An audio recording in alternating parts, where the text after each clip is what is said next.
بسم اللہ الرحمن الرحیم۔ لیلۃ القدر نہایتی فضیلت، مغفرت اور برکت والی رات ہے۔ پھر اس رات کی اہمیت اور انفرادیت کے حوالے سے اللہ تبارک و تعالیٰ نے خود قرآن پاک میں ارشاد فرمایا، لیلۃ القدر خیر من الف شہر۔ اس رات میں کی عبادات کا درجہ 1000 مہینوں کی عبادات سے افضل ہے، یعنی یہ رات 1000 مہینوں سے اعلیٰ و ارفع ہے۔ محترم ناظرین، یہ رات 1000 مہینوں سے کتنی افضل ہے، اس کی اہمیت و افادیت کس قدر بلند ہے، یہ تو بس اللہ تبارک و تعالیٰ ہی بہتر جانتا ہے۔ حضور نبی کریم صلی اللہ علیہ وآلہ وسلم اس رات کو حاصل کرنے کے لیے، یعنی لیلۃ القدر کو پانے کے لیے رمضان المبارک کے آخری عشرے میں اعتکاف فرمایا کرتے تھے۔ رمضان المبارک کے آخری عشرے میں لیلۃ القدر کون سی رات بنتی ہے، اس کے متعلق نبی کریم صلی اللہ علیہ وآلہ وسلم نے ارشاد فرمایا، اے لوگو، لیلۃ القدر کی بابرکت رات کو رمضان المبارک کے آخری عشرے کی رات میں تلاش کیا کرو،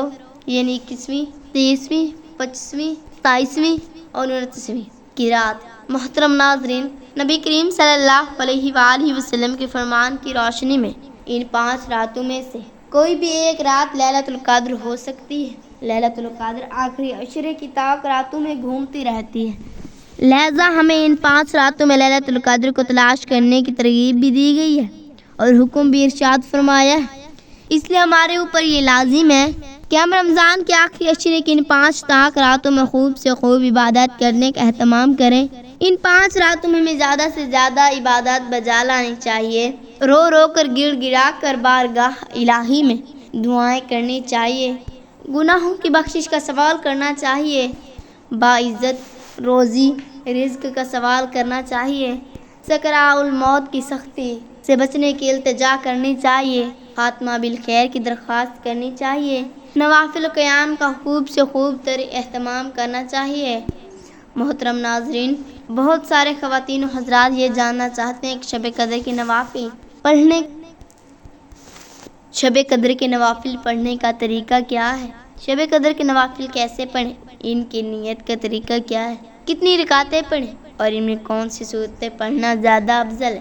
تو جان لیجئے کہ نوافل کے پڑھنے کا کوئی خاص طریقہ نہیں ہوتا، لیکن پھر بھی جو خاص طریقے بیان کیے جاتے ہیں ان کا پڑھنا زیادہ سے زیادہ مستحب ہے، لہذا نوافل کو کس خاص ترکیب اور طریقے سے پڑھنا بدریجیہ زیادہ بہتر ہے۔ لیکن یہ بھی یاد رہے کہ اصل مقصد رات کے قیام کرنا ہی ہے، اللہ تبارک و تعالیٰ کے حضور جھکنا اور سر مسجود ہونا ہے، ذکر اذکار کرنا، تسبیحات پڑھنا، صغیرہ کبیرہ غلطیوں اور کوتاہیوں کی معافی کے لیے التجا کرنا، اپنے لیے، والدین کے لیے، دوست احباب کے لیے، عزیز و اقارب کے لیے اور اسی طرح سے پوری امت محمدی صلی اللہ علیہ وآلہ وسلم کے لیے خیر و سلامتی کی دعا مانگنا۔ آئیے یہ بھی جان لیجئے کہ نوافل کیسے پڑھے جائیں۔ ناظرین کرام، جس طرح سے باقی کے نوافل پڑھے جاتے ہیں اسی طریقے سے ہی آپ جتنے بھی نوافل ادا کرنا چاہیں کر سکتے ہیں، لیکن بالخصوص اور نوافل کا ضرور اہتمام کریں جو اب بتائے جائیں گے۔ سب سے پہلے نمبر پر 2 رکعت صلاۃ التوبہ ضرور ادا کریں۔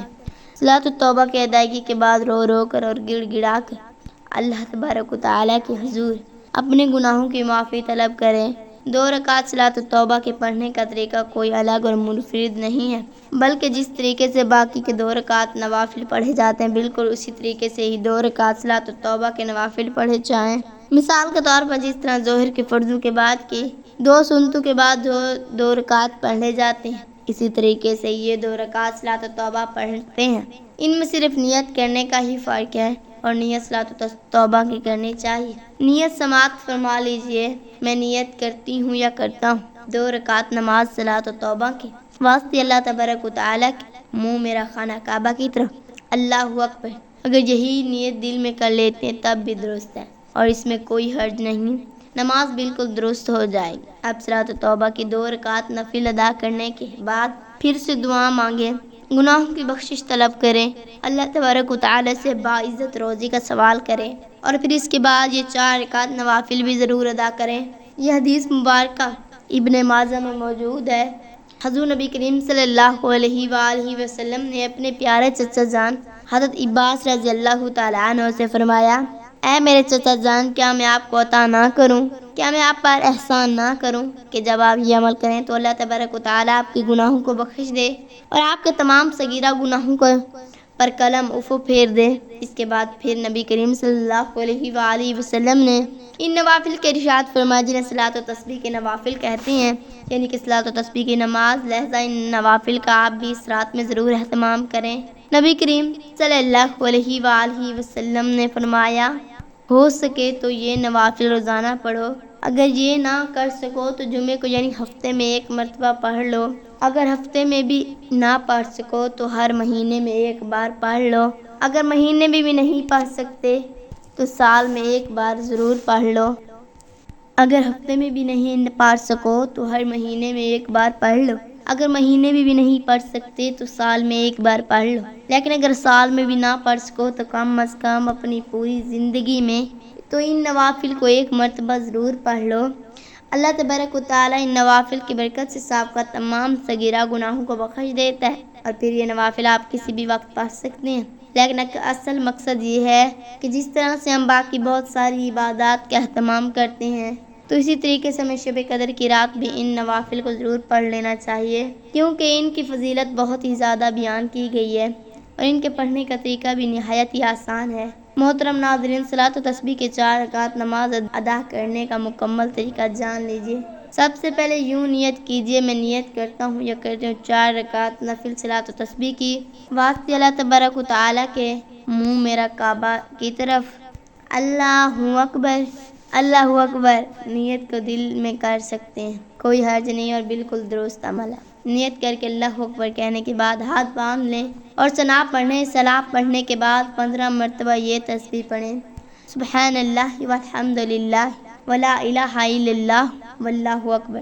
یہ صلاۃ و تسبیح کے نوافل کی تسبیح ہے، اور کہاں کہاں پر کتنی تعداد میں پڑھنی ہے وہ یہاں بتایا جا رہا ہے، مکمل توجہ سے سماعت فرما لیجیے۔ سب سے پہلے نیت کریں، پھر تکبیر تحریمہ یعنی اللہ اکبر کہنے کے بعد ہاتھ باندھ لیں، پھر ثنا پڑھیں، اس کے بعد فوراً 15 مرتبہ تسبیح پڑھیں، اس کے بعد تعوذ اور تسمیہ یعنی اعوذ باللہ اور بسم اللہ پڑھیں، پھر سورۃ فاتحہ پڑھیں، پھر دوسری جو بھی سورت آپ پڑھنا چاہیں، اس کے بعد 10 بار دوبارہ سے نوافل کی تسبیح پڑھیں، پھر اللہ اکبر کہہ کر رکوع میں جائیں، رکوع کی 3 بار تسبیح سبحان ربی العظیم پڑھنے کے بعد 10 مرتبہ کی تسبیح پڑھیے، سبحان اللہ والحمد للہ ولا الہ الا اللہ واللہ اکبر، پھر سمیع اللہ لمن حمد کہنے کے بعد رکوع سے اٹھنے کے بعد قیام ربنا لک الحمد پہلے پڑھیں، اس کے بعد 10 مرتبہ پھر